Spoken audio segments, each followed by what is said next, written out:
بەڕێزان لەرکێن سلااوان لەبێ خۆشحاڵم بۆ جارێکتر لە پایتەختی ڕۆشنبیری کوردستانەوە بە دیداری بەڕێز و خۆشەویست شاد دەبمەوە. خۆشحاڵم کە ئەم سەکۆیەمان کرد بە سەکۆی هەموو ڕەنگەکان و هەر شەوەی بربژێری قەوارە و لیست و لایەنێک لێرەوە پەیامەکانی خۆیان و کارنامەی حیزبەکان نەخەنە ڕوو توانیمان لەم بانگەشەی هەڵبژاردنەدا ڕوودا و بکەینە ئەو پنت و بڵندگۆیی کە خەڵک بتوانێت کارنامە و ڕیکلامی هەموو حیزب و قەوارەکانی تێدا ببینێت. ئەم شەویش بربژێرێکی دیاری قەوارەی هاوپەیمانی لە شاری سلێمانی بۆ هەڵبژاردننی پەرلەمانی عێراق بەڕێز کاک ڕێبین ئازاد جەلال بابەجان میوانمە با بفەرمێ بۆ ئێرە.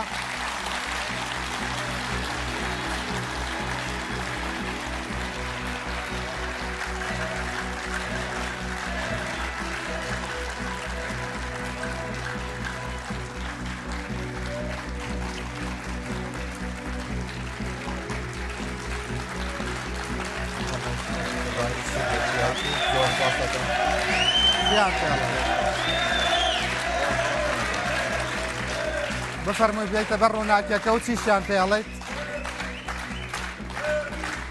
زۆر سپاسان دەکەم.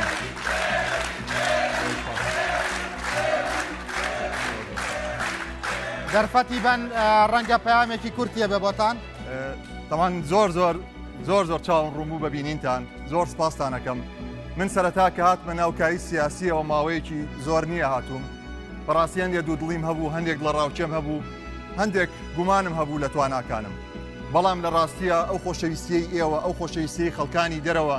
ئەو هەموو پەیوەندیی کە پێمەوە ئەکرێت، ئەو هەموو پەیوەندیی کە داواکاریان هەیە، ئەو پەیوەندیانەش کە بەبێ داواکاری بەبێ هیچ هۆکارێک دەیانێت پاڵپشتیمان بکەن، بەڕاستی جێی شانازیەکی زۆر گەورەیە. و بەڕاستی وای لێکردم کە سوور بم لەسەرەوەی کە بەرەو پێشەوە بڕۆم لەم پرۆسەی هەڵبژاردنەدا، لەم بانگەشەی هەڵبژاردنەدا، و سوور بم دوای ئەم هەڵبژاردنەش هەچیم لەتوانادا بێ بۆ ئەم خەڵکەی بکەم، بۆ بەڕێستان و بۆ ئەوانێکی گوێیان لە دەنگمانە، بۆ ئەوەی ئەم وڵاتێکی باشتر دەرچێ، بۆ ئەوەی کە بتوانین بەو پەڕی تواناوە خزمەت بکەین بۆی ئێوە و ئایندەی مناڵەکانتان و مناڵی مناڵەکانیشتان لە خۆشبزەرانی یابژینی. زۆر باشە، بەخێر بێ سەر چاوەکانم دووبارە. زۆر سپاس فەرموو.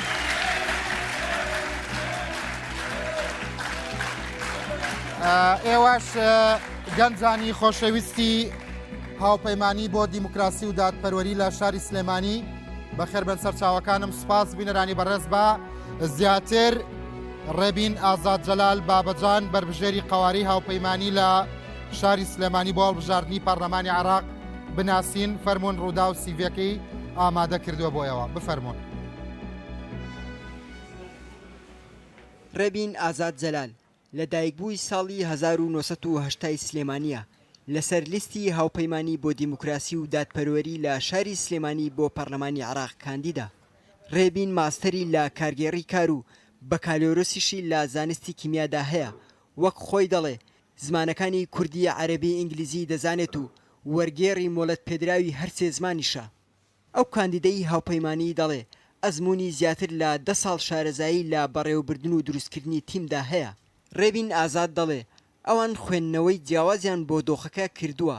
بۆیە لە هێزەکانی دیکە جیان و پشتیشان بە هێزی پەیوەندیەکانیان بەستووە.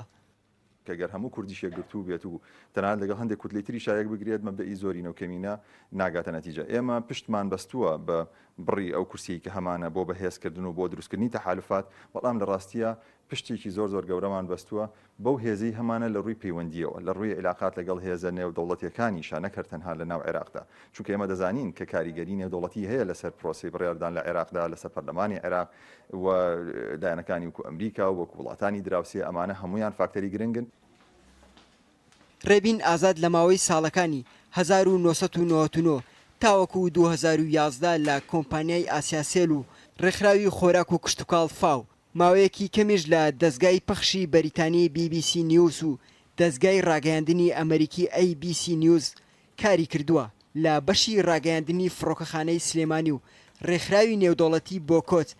IOM لە سلێمانی کاری کردووە. لە ساڵی 2015 تاوەکو ئێستا لە زانکۆی ئەمریکی عێراق لە سلێمانی بەڕێوبەری گشتی وەرگرتنی فێرخوازانە. ئەو کاندیدەی هاوپەیمانی گوتی لە بەغدا کار لەسەر باشکردنی بژێوی خەڵک دەکەین. پەرلەمانی ڕابردووە بەڕاستی شێک لە هەرە خولە بێهێزەکانی ئەبینم بەنسبەت وجودی کوردەوە ئێمە گۆڕانکاریی گەورە لەولایەنەیە دروستەکەین کە ئەمانەوێت بەو سنگی کە ئەمان بێت لە پەرلەماندا زۆر بەهێز دەرکەوین لە ناو پەرلەمانە و ناو کوتلەکە عێراقیەکان و بتوانین کاریگەریی تاوان هەبێت لە مەسلەی دڵنیاشینەوە ئێمە کارێکی زۆر زۆرەکەین بۆ مۆزوعی هێنانە باشترکردنی دۆخی خەڵک لە ڕووی ئابوووریەوە. ڕێبین ئازاد جیالەوەی کاندیدی هاوپەیمانیا لە سلێمانی خاوەنی کتێبی چۆنەتی فێربوونی ئینتەرنێت و ماوەی ساڵێک و نیوش سەرنووسەری گۆڤاری ئینتەرنێت بووە پەیامنێری ئێستای جەزیرەی ئینگلیزیشە. بەڵێ بەرەزان ئەوە CV کاک ڕێبین ئازاد جەلال بابەجان بوو بربژێری قوارەی هاوپەیمانی بۆ دیموکراسی و دادپەروەری لە بۆ هەڵبژاردننی پارلەمانی عێراق لە شاری سلەیمانی. دیارە ئێستاش گفتوگۆیەکی گەرم هەیە لە نێوان دەنگدەرێکی هاوپەیمانی و چەند حزبێکی تردا کە گفتوگۆیەکی سەریحەکەن. زۆر جاریش لە ناو ئۆتۆمبیلەکەدا ئەگەر دیقەتتان دابێ قسە لەسەر هاوپەیمانی کراوە بەڵام بە طبیعەتی ئیشی خۆم وەکو هەفتەی پێشوو بە سوعبەتەوە تەم تاوان هیچ کەسێک لە ئیسلامە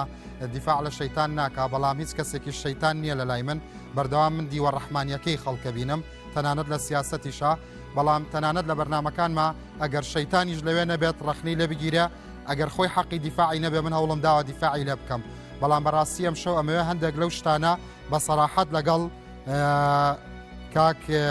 ڕێبین ئازاد مناقەشە بکەم لەسەر لیستەکەی و گوێشی لێ بگرم وەکو یەکێک لە دیارترین کاندیداکانی هاوپەیمانی لە شاری سلێمانی کارنامەکەی خۆشی باس بکە. ئێستا بە گوێیەک لەو گفتوگۆی ناو ئۆتۆمبیلەکە بگرین کە بەردەوام گفتوگۆی نێوان گەنجانی هاوپەیمانی و گۆڕان و یەکێتین فەرمونون.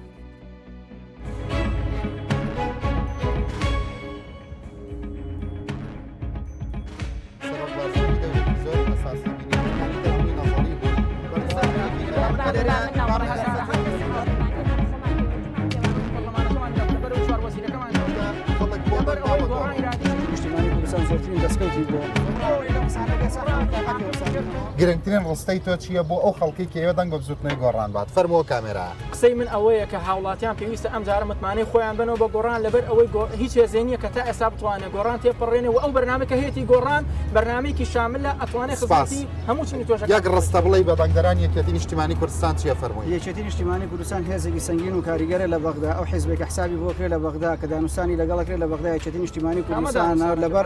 لەبەر ئەوە پێویستە خەڵکی کوردستان متمانەی زیاتر بە یەکێتی نیشتیمانی کوردستان بکات زۆرترین کاندیدی باشە پەرلەمانی عێراق. فرمێسخان خەڵک بۆ دەنگ با بە هاوپەیمانی کامێراکە ئەوە تا هی ئەوە بەڵێ خەڵک پێویستە دەنگ با بە هاوپەیمانی بە پرۆژەی هاوپەیمانی لەبەر ئەوەی ڕێگری بکەین لە بەهەدەردانی سابانی ئەم وڵاتە کە لەلایەن حیزبەکانی دەسەڵاتەوە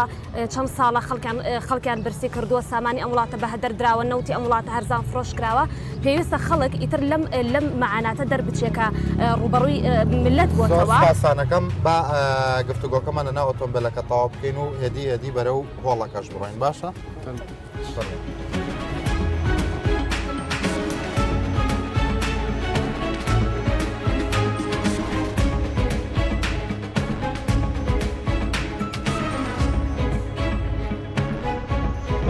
یاخوا بەخێر بن برادران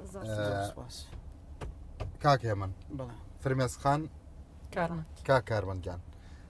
ئەم شەو میوانەکەم بربژێری هاوپەیمانیە بۆ دیموکراسی و دادپەروەری خات و فرمێسک چیت هەیە بۆ خەڵکی کوردستان خەڵک بۆ دەنگ با بە هاوپەیمانی فەرقتان چییە لەگەڵ گۆڕان و یەکێتی و پارتی و یەکگرت و کۆمەڵ و نەوەی نوێ؟ بەڵێ ئێمە داواکەین لە خەڵکی کوردستان دەنگ بن بە هاوپەیمانی بەڵێ هاوپەیمانی قوارەیەکی نوێیان با بڵێن پرۆژەیەکی نوێیە کاتوتە مەیدانی سیاسی لە کوردستاندا چونکە ضرورێت دروستی کردو بەڕاستی خەڵکی کوردستان لە معناتە ئەژی چەند ساڵێکە بەهۆی سیاسەتی هەڵەوە ئێمە هاتوین ئەمانەوێت سیاسەتی هەڵی ئەم وڵاتە چاکەینەوە چونکە پێویستی بە چاکردنە بۆیە ضرورەکە خەڵکی کوردستان لەم قۆناغەدا بەتایبەت تایبەتی کە کورد لە بەغدادا لاواز بووە پرۆژەیەکی نوێ هەڵبژێرێ قوارەیەکی نوێ هەڵبژێرێ نوێنەری تازە بنێرێتە بەغدا و ئێمە بزوتنەوەی گۆڕانی شپێژی بەڵێ ئێمە جگە لەوەش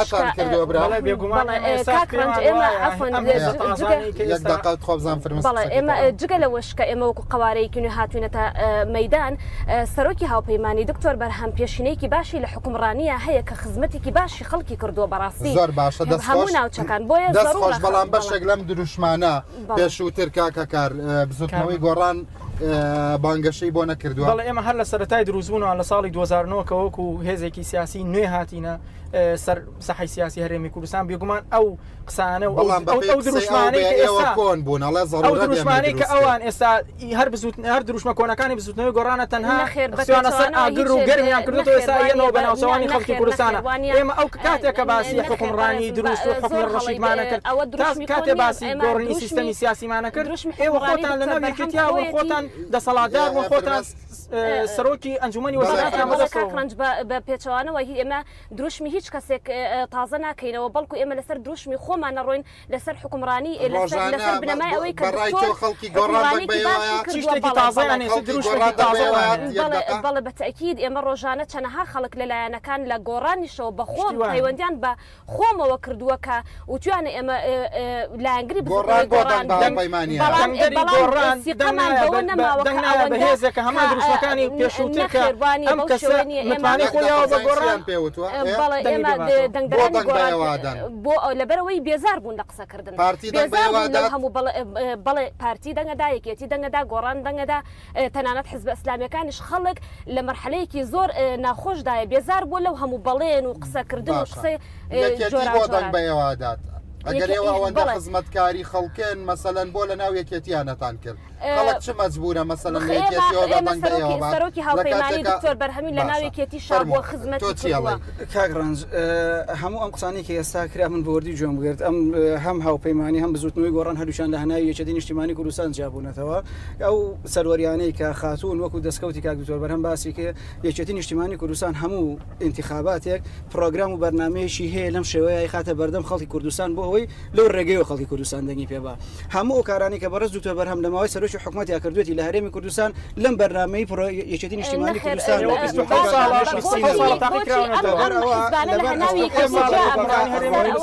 بەرەوبەغا ئەڕۆین مناقەشەکەمان باشتر لەسەر ئەوە بکە چیمان پێ بۆ بەغا لە بەغا چیمان پێ نیشتیمانی کوردستان لە ڕابردووە کە جەنابی مەنزوری هەبوو پێمان وایە ئەموانیشی زۆر گەورە لە کاتێکە لە بەغا زۆر حسابی لە کاتێکە بەبێ تازانە بەبێ حزبی محلی لە بەغا عراقی تشکیل نەبوو بەڵام ئەم حیزبانە تاکو ساناتوانین سووری پارێزگای سلێمانی هەولێر بە شێوەیەکی کەم تێ بپەڕێنن ئەوە یەکێتی نیشتیمانی کوردستانە لە زاخۆ خانەکەی لە دوورسی لە هەموو ئەوانەی کە هاوپەیمانی شانازی پێواکە هینی یەکێتی نیشتیمانی کوردستان ئێمە شانازی بە دەستکەوتەکانی دکتۆر بەرهەم واکەین لە ناو یەکێتی لەبەرەوەی دکتۆر بەرهەم خۆشەویستی دکتۆر بەرهەم لە ناو یەکێتی چونکە دکتۆر بەرهەم یەکێتی نەبووە نەیەتوانی سەرۆکی ئەنجومەنی وەزیران بێت بەڵام یەکێتی سەدان کادریەیە کە یەتوانی سەرۆکی ئەنجومەنی وەزیران بێت ئەوە اختیارەکەی یەکێتی بوو اختیاریشی باش پرۆگرامەکەی یەکێتی بوو پرۆگرامیشی باش کاکڕەنج ئێمە دکتۆر بەرهەم کە لە یەکێتی جیابووەتەوە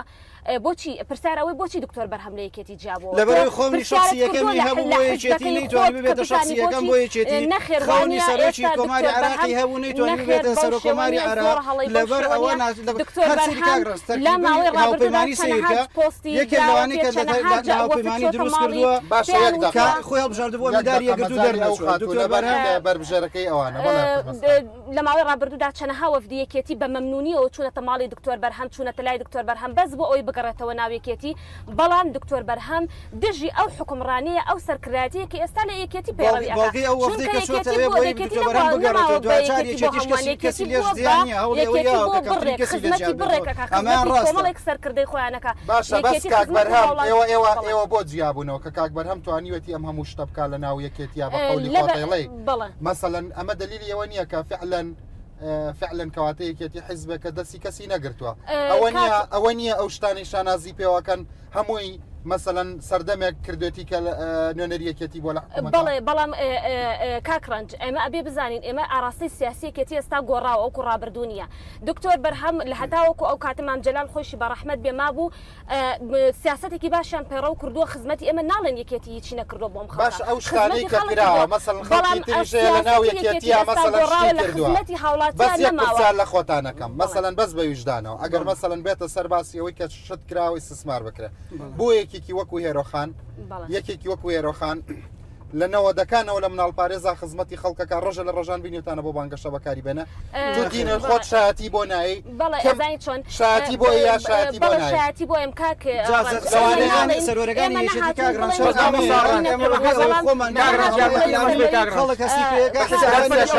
بەردەم پرسیارێک کاگران پارێز خزمەتی دەفەتی خاتونی زۆر بۆی دەفەتی منیش بە خزمەتی کردووە ئێمە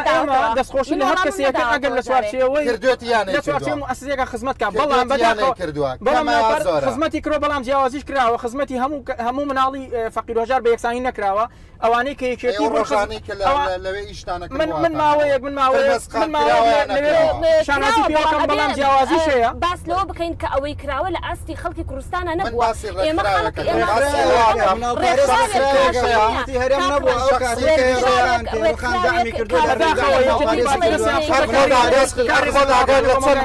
هەر خۆ داگات لە چەند مناڵ ئاگام لە مناڵ هەیە کە لە ڕێگەی ئەو مناڵ پارێزەوە خزمەت کراوە من پێت ئەڵێم بەڵام یەک پرۆژە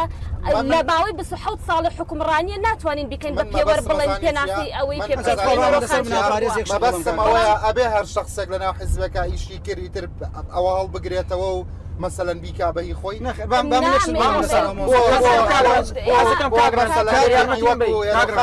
لە کاتێکا حیزبەکەی لە بیست لاوە لێ ئیرێ هەر مەسەلەن پێ عیب بۆ بڵێ ئەوم کردو ئەوم کاگران کاتێک ئێرەکان ئەوەی کردو خەڵک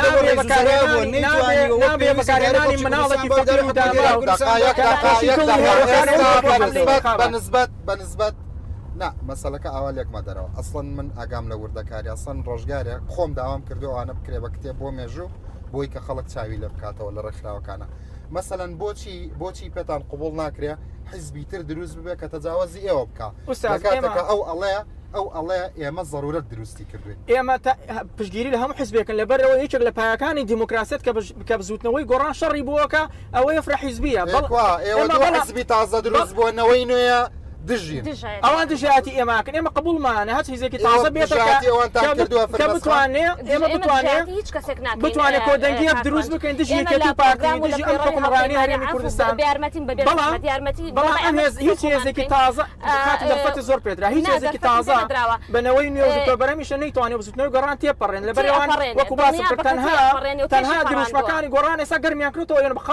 خەڵک ئەزانەی خەڵک ئەمە لە 2009 شەڕیان بۆکەین ئەزانەیەکی ڕاستە و ئەزانێ ئەو دروشمانی ئێوە دروشمەکانی ئێمە لەساکەرم هیچتان نەکردو بە خەڵک هەر خەریکی هەرای سیاسی ئێمە بوونی خەونی سوڵتانی کوردی و خەونی بنەماڵی هەتاییمان لە گۆڕنا ئێمە بووی سەرۆکەکە ئێمە بوو لە پەرلەمانەوە هەر بەهۆی ئەوەی خزمەتی خەڵکەوە بوو خۆی ئەماتوانی ئێمە ئەماتوانی لە ماڵۆ دانیشت وەزیرەکانمان هەر هاي لا بژین ئەندا پەرلەمانەکان سەرۆکە کەشمان دەرنەکرێ بەڵام لە پێناوی خەڵکا بوو امتیازی وەزیرەکانتان خۆی مابوو لە پێناوی خەڵکا لە پێناوی خەڵکا بوو کە سەرۆکەکەمان دەرکرا لە پێناوی خەڵکا وەزیرەکانمان لە چیا تەجاوزی ئێوەکەن فەرموو خات و فرمەس بەڵێ ئێمە لەوەیە تەجاوزی بزوتنەوەی گۆڕانەکەین ئێمە نامانەوێت سیاست بە قاڵ و بە هەرا و بە قسە و ئەم شتانە ئەمەی ئەمان قاڵ و هەرایە ئاخرەزانی چۆن کەم پاکێجیان پێشکەشکرد کەم قوربانیان دا بۆ چاکسازی بۆ کۆمەلگا لە هەموو شتە چارەسازەکان کردنی پاکێج ناکەین ئێمە باسی ئەواکەین پرۆژەیەکی گۆڕانم پێ بڵێ ئێستا لە کۆمەلگایە بە فعلی ئەم خەڵکە سوودی لێ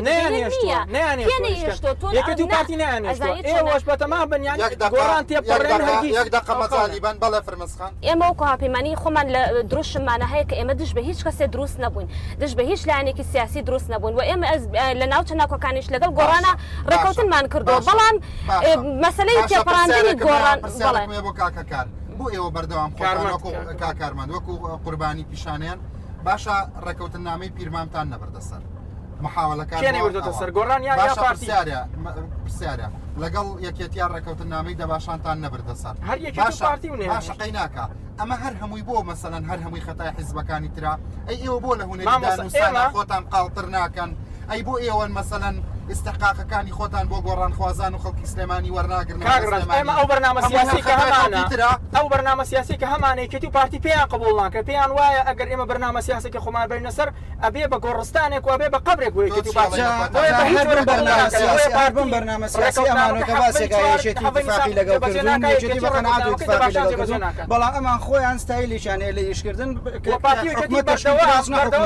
پێش حکومەتیان ڕۆژەی انتخاباتیانە دەرەوە خۆیان فەقیر پیشانێن بۆی خەڵک بەزی پێیانە بێت و دەنگیان پێ بە خەڵکی کوردستان لەو مەرحەلەیە دەرچوو باشە یەکێتی نیشتیمانی کوردستان بە بەتێنێکی بەهێزەوە چێتە بەغا ئەوە چی علاقە بە سیاسەتی بەڵام دوێنێ لە سیارەکەما گۆڕانخوازێ وتی یەکێتی و پارتی لە خلافیان لەسەر ئەلفەوە تاوەکو ئەوە تاوەکو زێت هەبێ بەڵام کە هاتە سەر دژایەتی گۆڕان هەردووکیان متەفقەوەی کە دەست بخەنە بینەقاقای ئەم بزوتنەوە ئەگەر وا بووە بزوتنەوەی گۆڕانەوە لە حکومەت کشاومەتەوە سووری سلێمانی لە حکومەت ماوە دوو پەروەردەی داوا لە هاوڵاتیان داوا لە میرانی هەرێمی کوردستانەکەین و لە ناو سەدابڕێنەوەکانیش لەم دەنگدانەیە دەستخەنە سەر وجدانی خۆیان بەزوتنەوەی گۆڕان بۆ ئەوەی ئەمە مافەکانی بکەین حکومڕانی لە گۆڕین حکومڕانی دیکتاتۆر یەکێتی نیشتیمانی کوردستان ئەتوانێت لەوێ بە هونەری دانوستانی خۆی مافە دەستوریەکانی هەرێمی کوردستان کردووە ئێستاشی بۆی ناکە 27 ساڵ کورد لە بەغدا نەبووە لە 2023 کورد لە بەغدا بۆ تۆ معلوماتنی بەڵێ من داواکەم لە خەڵکی کوردستان دەنگ بە پرۆژەیەکی نوێ بدەن بە لیستێکی نوێ بە قوارەیەکی سیاسی نوێ هاوپەیمانی بۆ دیموکراسی و دادپەروەری لەبەر ئەوەی پرۆژەیەکە بۆ خزمەتی خەڵکە بۆ گەڕانەوەی مافی هاوڵاتیە بۆ ناتوانێت بزوتنەوەی گۆڕان تێپەڕێنێت تێپەڕێنێت زۆر بە خەڵک دادوەری بکات یەک تێپەڕێنێ و کێت ناپەڕێنێ لە نەتیجا خەڵک دادوەریەکە لەسەر نەکرێت زۆر سپاس زۆر سپاس.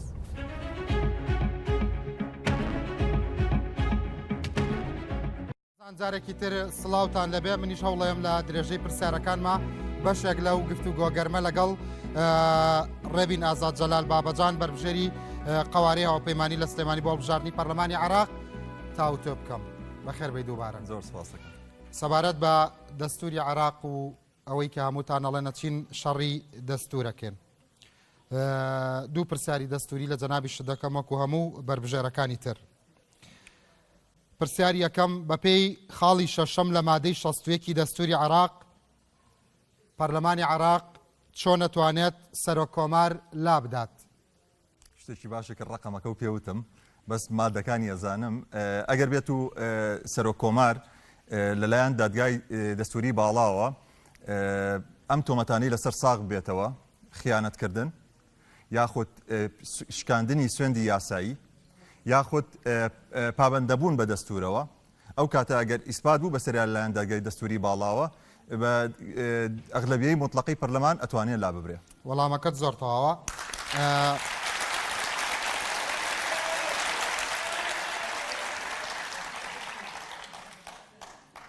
ئایا دەستوری عێراق یارمەتیدانی دەستگا ڕۆشنبیریەکانی کردوتە ئەرکی دەوڵەتی خۆی؟ ئەمە لە سیڤەکە تا سەر و سەودا و لەگەڵ مەجای ڕۆشنبیری و ئەوانەیە هەیە و پێم وایە پرسیارەکەش وەکو هەموو بەربژێرەکانی تر لە مەجای خۆتە. ئایا دەستوری عێراق یارمەتیدانی دەستگا ڕۆشنبیریەکانی کردوتە ئەرکی دەوڵەتی خۆی و بەپێی چه مادەیەک؟ لە کاتی سعیکردنا بۆ دەستور بۆ بەرنامەی بەڕێزت دووشتم زۆر گرنگی لیا بوو ئەستێرەم لە یاویشیان کردی پەروەردەوییان کردی ڕۆشنبیری بوو هەم لە دەستوری عێراقیە هەم لە باڵین پەیڕەوی هاوپەیمانیە وەڵا زۆر سعیم کرد دوو ڕۆژە پچڕ هەمووی نا بەڵام تا مەجالم هەبێت لە دەروی کرد خۆی لە ڕاستیان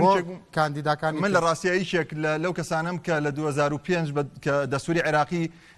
بسادەقی لەسەرکرا خوێنمەوە وەکو هاوڵاتیەکی ئاسایی جارێک تریش خوێنمەوە ئیشێکی ترم پێی بوو بەڵام دوێنێ بەجددی سعیمتیا کرد وەکو امتحانی بەکەلۆری ئەم نووسیەوە من بە نووسین زیاتر هەوڵەیەم شتەکان فێر ببم بەڵام ئەو خاڵانەی بەلامەوە گرنگە عادەتەن ئەستێرەی لێوەدان کەواتە دەستوری عێراق یارمەتیدانی دام و دەستگا ڕۆشنبیریەکانی کردوتە ئەرکی دەوڵەتی عێراق و چۆن بەپێی چ مادەیەک ئەڵێ بەپێی چکە بە دوای پەروەردەیەت بناسەوە لە پێڕۆ پرۆگرامی هاوپەیمانیشا بە دوای یەکایەن پێشە پەروەردەیە اینجا کەرتی ڕۆشنبیریە لە ئینی عێراقا 35 زۆر تەواوە و ئەڵێت ئەبێت مادە دەستوریەکە و تەواوە ئەی چۆنیەتەکەی کاکە ڕێبێن لە ڕاستیە زۆر کەمی لەسەر باس کراوە ئەو بڕی کە باس کراوە تەنها ئەڵێت ئەبێت لە چوارچێوەی سەقافەتی عێراقیە بێت لە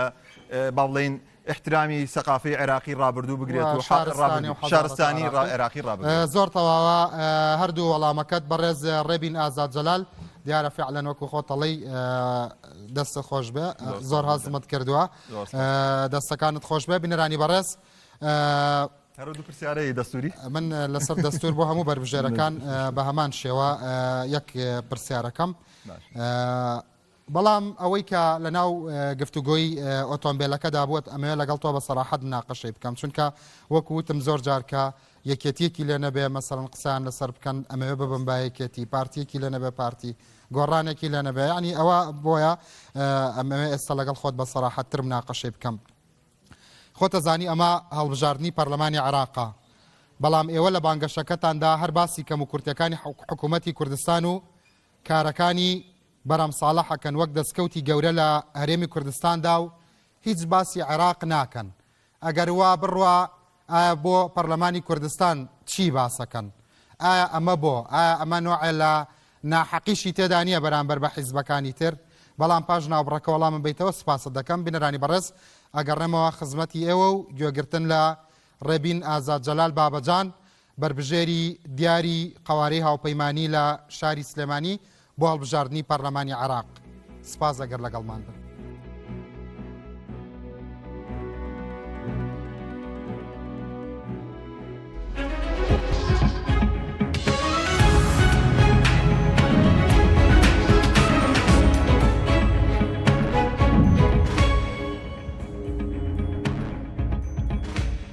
ئەمڕۆمەوێ باسی بەرهەمێکی زۆر باشتان بۆ بکەم بیرم چوو کات تکایە ئاوم پێ بدەن ئەمڕۆ هەلام کرد ئامادەیە دوو حەزرە کاکە ئاکشن ئەمڕۆمەوێ باسی دی بابەتێ هی کات زۆر تاخیر بوو بە شەو چوار کات چواردە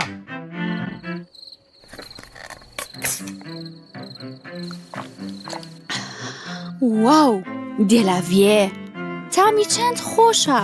لە کۆمەڵی گژوگەی سروشتی شاخەکانی ئاڵپای سویسرا بەرهەماتوە و 9 جۆر ڤیتامینی هەرە پێویستی تێدایە و زۆر تەندروست و بەسوودە و مرۆڤ لە زۆربەی نەخۆشیەکان دەپارێزێ دێلاڤیێ خۆشاوی ژین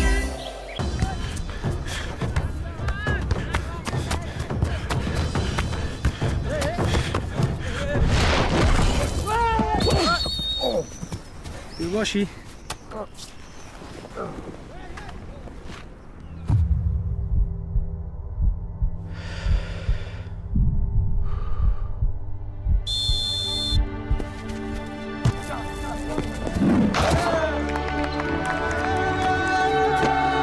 باریامون بو سرکفتنه کردستان پدیب سرکرده که بشیانه گفشت آرمان جاب دست خوبه بینیم از پارتیمه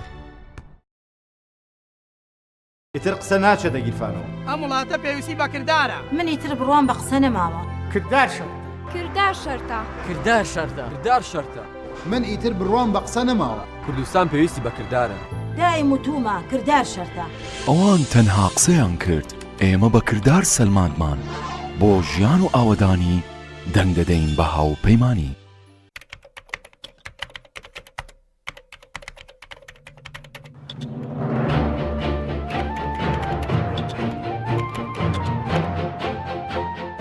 جێبەجێکردنا دستوری عێراقی چارەسەریە کێشا دەڤەرین کوردستانیەش دەربەی دەسەڵاتە هەرێمی جێبەجێکردنا هەمی برگên دستوری وەک یەک پاکێج تەنها ڕێکە بۆ چارەسەریە هەمی کێشا دستور یان ئێدی بەس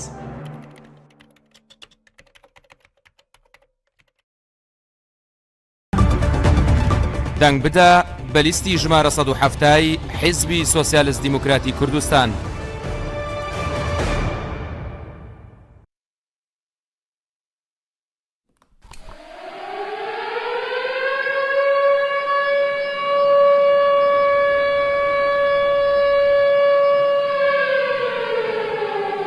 سفين لبنداوية شدي لبالنهاية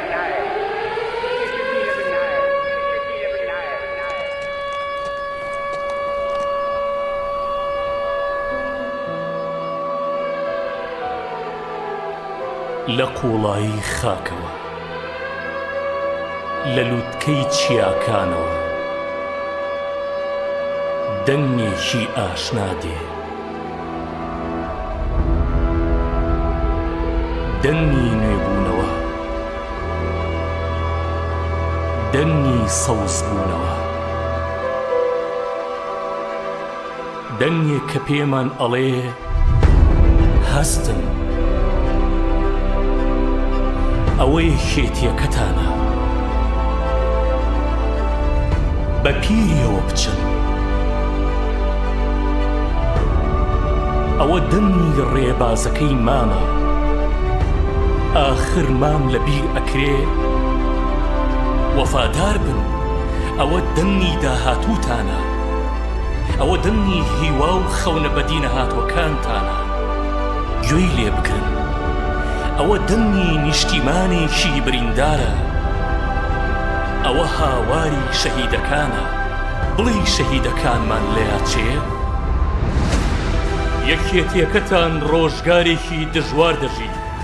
تاوان دەخرێتە پاڵی بێوەفایی لەگەڵ ئەکرێ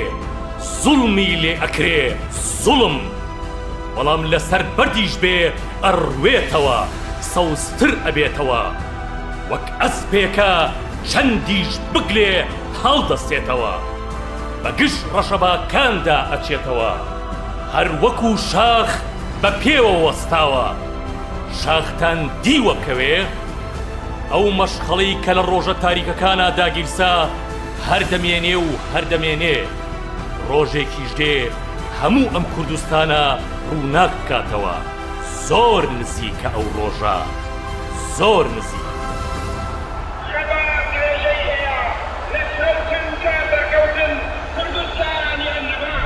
ئێمە یەکێتین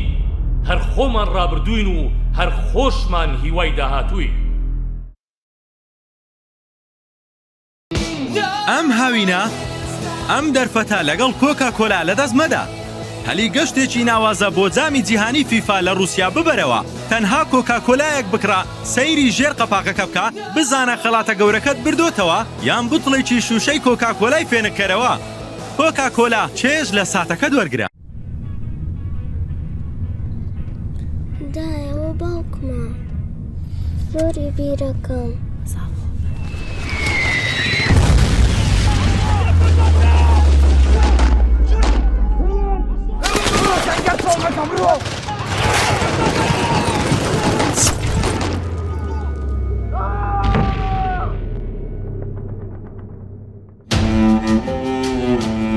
باوکەیەکێک بوو لە پێشمەرگە قارەمانەکان بەشدار بوو لە تێکشکانی تیرۆرستاندا هەمومان شانازی پێواکە بەڵام ئەو ئایندەی کە لە پێناویدا خەباتی کردو ئەو بەهانەی کە لە پێناویدا جەنگا هێشتا مەترسیان لەسەرە لەبەر ئەم هۆکارە پێویستە تیمێکی بەهێز بنێرین بۆ بەغدا بۆ بەدەستهێنانەوەی ئایندەمە لە 12 مایس دەنگ بدە بە لیستی 162 یەکێتی نیشتیمانی کوردستان نەکەوەی کورد نەکەوەیەکی زیند و تێکۆشەر و کۆڵ نەدەرا بۆ هەتا کوردێک بابێ کەرکووک شاری کوردستانە بەیانیان لە چایخانە چای جیهان لەسەر کار چای جیهان لە کافتریا بە بێدەنگی لەگەڵ یار بە بێیار چای جیهان لە ماوە دۆستان لە زەماوەندیش چای جیهان بە ڕۆژ و بە شەو چا لە دوای چا لە دوای چا چای جیهان چایەکی تایبەت بۆ هەمووان لەگەڵ LG ڕێگەکەت کە بە چیرۆک با کڕینی مۆبایلێکی LG بەشدار دەبیت لە هەلی بردنەوەی ئۆتۆمبیلێکی مۆدێل 2010 و چەندین خەڵاتی تر ئەسێ تاکە بریکاری مۆبایلی LG لە عێراق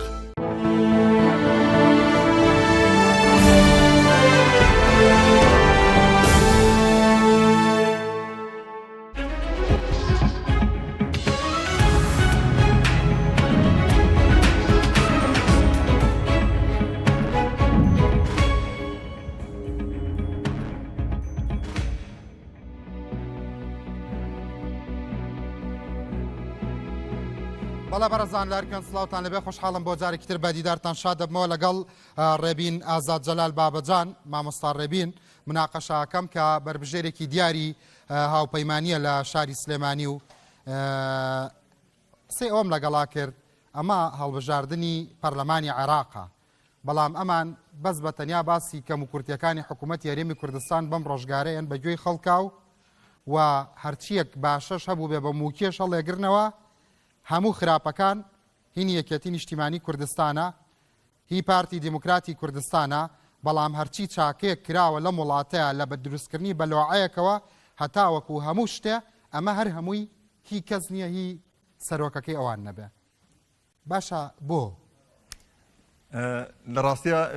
جوابی بەشیەکەمی پرسیارەکەت کە ئێمە باسی کەم و کوڕی بەغدامان نەکردووە بە پێچەوانەوە من خۆم لە ڕۆژی سەردانی عەبادی بۆ سلێمانی مقابلەیەکی تەلڤیزیۆنیم هەبوو کەم و کوڕی زۆر زۆرە بینی باسی بەرنامەکانی هەڵبژاردنتان لە کاتی هەڵمەتی هەڵبژاردنا بوو ئێمە زۆر ڕەخنەمان هەیە لە جێبەجێنەکردنی خاڵەکانی دەستور لەلایەن حکوومەتی عێراقیەوە زۆر ڕەخنەمان هەیە لەسەر ئەدای حکوومەتی عێراقی بەڵام ئێمە هەڵبژاردن فرۆسەی هەڵبژاردن و هەڵمەتی هەڵبژاردن تۆ منافەسەیە منافەسە لەگەڵ لایەنەکان ناکەیت ئێمە لە سلێمانی هەموو وەسیلەیەک ڕەوایە بەلای ئێوە نەخێر بەدڵنیاییەوە ئێمە هیچێکین لەو لایەنانەی کە زۆر بە شێوازێکی ڕاقیانە منافەسەمان کردووە ئێمە نەچوین تەشیرکەین ئێمە نەچوین کە ئێمە ڕاستیەکانمان وتووە لەوەشان ناکۆکم لەگەڵ بەڕێستاکە ئەڵێیت بە موکێش دەرتان هێناوە باشیەکانی ئێمە نە زۆرن هەر بە ئاسانی جیاکرێتەوە پێی ناکە زەوهەریەکەی خەڵکی کوردستان لە ئێوە ئەوەیە باش جارێکی ترێ لێمەوە تۆ لێرەی ئەبێ لەگەڵتانە ئەم مەسەلە جەوهەریە مناقەشە بکەم باشیەکان بۆ هی ئێوە برای بەڕێزم ئێمە باسی باشیەکانی خۆمانمان کردووە خەڵکی تریش باشی ئەگەر هەیە با باسی کات آخر خەڵکەکەی تر بەعکسەوە پێی وایە ئێوە تەجاوزەکەنە سەر حەقی ئەوانی تر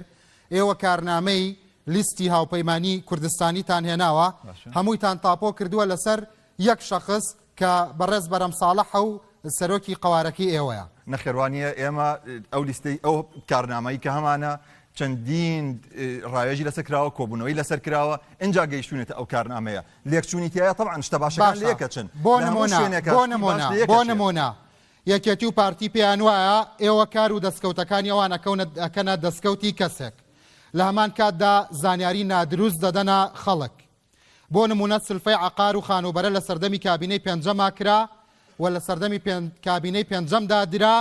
کە کاک نێچیروان بارزانی سەرۆکی کابینەکە بوو ئەو کاتەش بۆ ڕاستی و دروستی مەسەلەکە 12 ملیۆن دەدرا بە دانیشتوانی شارەکان و 9 ملیۆن دەدرا بە خەڵکی گوندەکان دواتریش لەلایەن پەرلەمانەوە لە کابینەی شەشەمدا بە سەرۆکایەتی کاک بەرەم ساڵح زیاد کرا بۆ 12 ملیۆن بۆ گوندەکان و 15 ملیۆن بۆ شارەکان تا ئێرە خلاف هەیە بەڵە خلافمەیە دوای ئەوە جوابم بەرەوە لە کابینەی حوتەمدا دیسان بە سەرۆکایەتی نێچیروان بارزانی زیاد کرا بۆ 20 ملیۆن بۆ گوندەکان و 25 ملیۆن بۆ شارەکان بۆچی ئێوە ئەوە بە تەنیا بۆ دکتۆر بەرهەم دەبن ئایا ئەوە سەرەتایەکی خراپ نییە لە ڕازگۆیی ئێوە لە کاتێکە ئیدعای جیاوازی و ڕازگۆیی و دادپەروەری و دیموکراسیەکەن نەخێر سەرەتامەوە بڵێم کە لە 2000 لە یەکەم سەرۆک کاک بەرهەم با بڵێن سەرۆکی حکوومەتی هەرێم بووە لەو کاتەوە ئێمە سلفەی عەقار دراوە لە ئێمەنی ژواڵ ئاخر لە پێش کاک نێچیر کرد بێ بە سەرۆکی حکوومەتی لە کابینەی سەیریکە لە کابینەی پێنجەما دەستی پێکرد دوای پەرلەمان تعدیلی کرد نەخێر لە کاتی دوو ئیدارەیەکەیە کە دوو ئیدارەیی بوو جوانتر بیخوێنەرەوە عنی تاکیدی لەوە بەڵێ دڵنیام لەوە لە کاتی لە زمانی دوو ئیدارەیەکەیە لە زمانی دکتۆر بەرهەمە سلفەی عەقار دەستی پێکرد لە سەردەمی بۆ یەکەم جار کابینەی پێنجەمدا بوو نەخێر لە سەردەمی کابینەی پێنجەما بوو مەسەلەی خانوبەرە بە تەنیا ئەمەم فۆکەس سۆتە سەر بۆ زانیاریت لە مەسەلەی قەرزی بچوو کا ملاحەزەیان هەیەکێتی و پارتی لەسەرتان لەسەر زۆربەی و ئینجازانەی کە ڕۆژانە هینی کارنامەیەکە کە کاک بەرهەم دەفەتم جواب بەمەوە چکە گرنگە جوابی ئەوە بەمەوە سەرەتامەوە بڵێم کە لە زمانی دوو ئیدارەیە لە بدایەتە کە بەرهەم سەرۆکی حکوومەت بووە لەو کاتەوە سلفەی عەقار دراوە یەکەم جار لە کابینەی پێنجەما نەخێر پێشەوە بووە دڵنیا بە پێشەوە مەبەستە ئیدارەی سلێمانی بەڵێ ئەو کاتێکی ئیدارەی سلێمانی بووە لەوێ باسی حکوومەتی کوردستان باسی دوو ئیدارەی ناکەم با یەکشت هەیە با ئێمە ڕاستی باشە با مناقەشەی ئەوەشە لەگەڵا بکەم ناخمنە یەک خاڵی ترێ ڕوونی ئەوەی تر کە سەردەمی یەک ئیدارەیەکە و حکوومەتی سلێمانی ئەو زەمانە باشە بێ زەحمەت بەس بە تەنیا کاک بەرهەم لە ناوێکێتیا بووە نەخێر سەرۆکی حکوومەت بووە سەرۆکی حکوومەتی چێ بووە؟ سەرۆکی حکوومەتی هەرێم بووە هی ئیدارەی سلێمانی. باشە بۆچی ئیدارەکەی سلێمانی ئینجازەکانی بەس بەتەنیایی ئێوەیە بۆچی بەرامبەر بەو حیزبەی کە ئەوی کردبوو بە سەرۆکی حکوومەت ئەمڕۆ ئێوە ئێمە نە ئێمە وتومانە کە هەموو شتەکان هی جەنابی دکتۆر بەرهەمە دکتۆر بەرهەم ئەو بەشەی با بڵین سەروەریەکە وەرەگرێت کە سەرۆکایەتی حکوومەتەکەی بووە و هەش کەسێکە بوو بێ لە هەر زمانێکی حکومڕانیە کە ئەو سەرۆکی بوو بێ طبعا ئەویش بەشێک لە پرسیارەکە یەکێتە بەر ئەوەی کە سەرۆکی حکوومەت بووە سەرۆکی هەش دەستگایەک هەش شوێنێک لە شکست و لە سەرکەوتنەکانە بەشی شێری بەرەکەوێت ئەمیش لەو شتانەی کە ئێمە بە سەروەریە زانین لەو شتانی کە ئێمە بە باشیە زانین بۆ خێر و خۆشی وڵاتەکەمان بە دڵنیاییەوە بە سەروەریە زانین بەڵام ئێوە ئاوا بانگەشاکەن نەخێر ئێمە ئەخر مساعدەی ئەوە بکە لایەنەکانی تر ئەچەن تاوەکو ئیمڕۆ ئەیانوت کە هۆکاری شکستی دارایی ئەم وڵاتە بریتە لە سلفەی عقار و لە سلفەی زەواج و لەو شتانەی ئەو زیادە مەسلەی کەوان ناوە زیادە مەسلەوە نێچیروان بارزانیش کردی بە 20 میلیۆن تا ئێستاش 20 تا باسی بکە تا ئێستا تا ئەم دقەیە ئێوە باسکردنی با بڵێن لایەنەکان لایەنە سیاسەکان باسکردنی ئەو بەشتە باشانی کە کراوە وا باسییان کردووە کە ئەمە بۆتە هۆی نەهامەتی بۆ ئەم وڵاتە بۆتە هۆی کە قەرز بەجێ بمێنێ نازانم چی بەڵام ئێستا کە مەسەلەی بەجێمانی قەرز پێ دوایە مبالغەیە بڵێ دەبا من پرسیارێکی تر لێ بکەم ئێوە لە بانگەشەی پەرلەمانی عێراقا شانازی بە کابینەی شەشەمەوەکەن وانە زۆریش باش ئەتوانی پێمان بڵێ لە کاتێکە ئەوانەی لە ناو حکوومەتدا بوونە دەڵێن پێم بڵێ وانە ئەگەروانە کابینەی حوتەم بوو بە میراتگیری 2 تریلیۆن و 400 ملیار دیناری قەرزی کورتێنانی کابینەی شەشەم ئەمە بۆ پێ دوایە مبالغەیە ئەمە لەبەرەوەی کە ئێمە 4 ملیار دلار لە بانقی هەڵکا بوو کەس نەیزانی چی لێ هاو ئەو 4 ملیار دلارە ئەگەر بێگەڕێنرایەتەوە هەڵبەتە ناهیچ حکوومەت قەرزارە بوو و پارەی زیایشی ئەمایە سەبارەت بە هەزاران موچەخۆری زیادکراوی حزبی کە لە کابینەی شەشەما دامەزرێنران هەمووی بەپی یاسا بووە و طبعا یاسا کە دەرکراوە سەکەت ئەڵەی بەپی یاسا بووە بەڵام بۆ لە بانگەشەکەتانە هەر هەمووی تاپۆکەن لەسەر یەکێتی نیشتیمانی کوردستان و پارتی دیموکراتی کوردستان لەبەرەوەی کادری ئەوانن ئەو کادیرانە مویان کادری ئەوانن موچەخۆری ئەوانن کە لەسەر ئەساسی بنەمای حیزبی هاوپەیمانی تێدانە نەخێر هاوپەیمانی تێدانی ئەوانەی کاتونەتە ناوپەیمانی لە کابینەی شەشەمدا ئەم هەموو موچەخۆرە بەلاشخۆرە کێ ئیمزای کرد بەلاشخۆر نین ئەوەی کە ئێوە واڵن من ناڵم ئەمانە هەر هەمووی چونکە خەڵکی تیا شایستەی دەم و چەشە بەڵام ئەوەی کە ئێوە ئێڵەن من باسی لوغەکەی خۆتانەکەم کاکە ڕەنج مەوزوعی هەچ شتێک کە بەپی یاسا بکرێت سەرۆکی حکوومەت ئیمزای کرد بەپی یاسا کراوە ئێمە هیچ شتێکی ناسیاساییەکەن بۆ بانگەشا چۆن دژیوانی تر ئێمە ئێمە باسی ئەومان کردووە کە ئەبێت دەستی حیزب لە ناو حکوومەتە دەربهێنرێت ئێمە باسی ئەومان کردووە کە پێویستە بودجەی ئەم وڵاتە لەچێتە ناو گیرفانی 1-2 کۆمپانیا 1-2 حیزبەوە ئێمە باسی ئەوانەمان کردووە باسی ئەوەمان کردووە کە ئەوەی کە سەرنجی خەڵک ڕابکێشن مەسەلەن ئێوە ئەڵێن بۆ نمونە ئێستا من لێرە ئەم هەموو کوڕ و کچە گەنجە جوانە ئەبینم لەگەڵ ئێوەدان باشە ئایا پێویست نییە کە باسی حکوومەت یاریمی کوردستانەکەن ئێوە ئازایەنە پەنجە بخەنە سەر هەموو کەم و کورتیەکانی ڕابردوو و ڕابوەستن نەگڕاخنە لە هەمووان بگرن و باشەکان بکەنەی خۆتان و بەتەنهاش لە ناو خۆتانە کەسێک بکەنە خاوەنی هەموو باشەکان نانا ئێمە دووبارەیەکەمەوە کە ئێمە کەسێکمان نەکردوتە خاوەنی هەموو باشەکان کەسێک پشتی شێری بەرەکەوێت لە باشەکانە بەڵام هەموو ئەوانەی کە لەو باشیا بەشدار بوون هەچ کەسەوە توانێت پشتی خۆی ڕابگەێنێت ئەمە یەکەم دووەم مەوزوعی ئەو قەرزەی کە جەنابەت باسی کرد ئێمە بە بەڵگە هەیە بە نووسراوە هەیە کە ئێمە کابینەی شەشەم قەرزی بۆما بووە ئەو جگەلەوەی کە ئەو قەرزانەی بڵێ ئەو جگەلەوەی کە لەو قەرزانەی دایەوە بێجگەلەوەی کە 500 ملیۆن دۆلاری با بڵێن موچەی مۆزەفینی ناوچەی گەرمیان و ئەو شوێنانەی تر هەمووی خوراب و هەمووی بۆ گەڕێنرایەوە ئەو سلفەی عقاری کە ئەڵەی لە ئیداری سلێمانی درا چەند بوو بیرم نایە چەند بوو بەس زانم کە سلفەی عقار دراوە بڕەکەی نازانم باش دواتریشە گەربیرە کەوتەوە هەر پێم بڵێ باشە وەک بربژێرێکی گەنجی دیار لە لیستی هاوپەیمانی لە سلێمانی پێتان وایە ئێوە لە کۆی 18 کورسی سلێمانی چەند کورسی بەدەسێنن بەشێکی زۆرەیەنی نێمە من لەو بڕوایدام کە یەکەم لیست بین لە سلێمانیە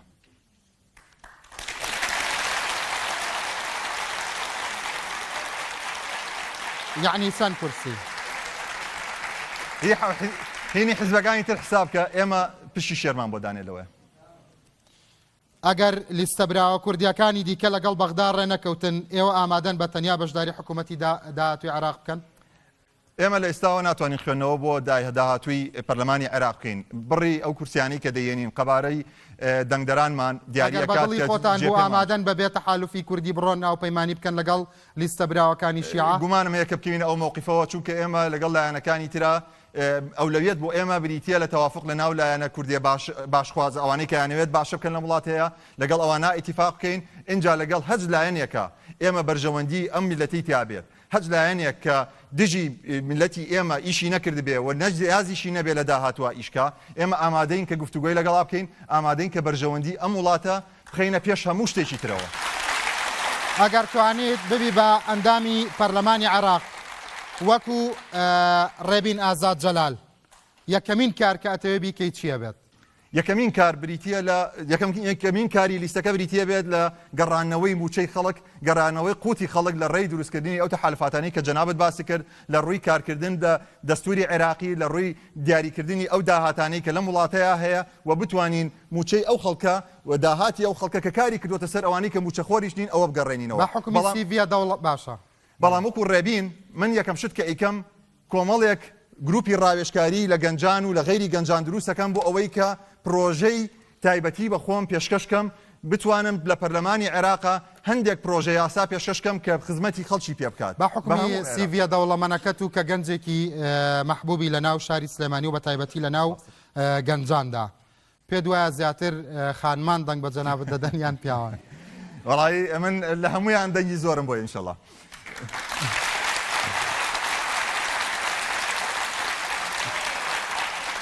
ئێوە پێتان وایە لە کەرکووک و پارێزگاکانی هەرێمی کوردستانە دەبنە لیستی چەندەم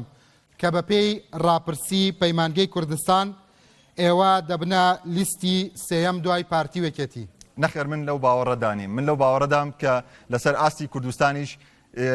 من تەسەوڕەکەم یەکەم بین ینی من وەکو خۆم تەسەوڕەکەم یەکەم بین چ شتێکی هاوبەشتان هەیە لەگەڵ یەکێتی و پارتی و گۆڕان لەگەڵ یەکێتی و پارتی و گۆڕان و حزبەکانی ترخاڵی هاوبەشتان چییە؟ لە ڕاستیە لە ئێستاە ئێمە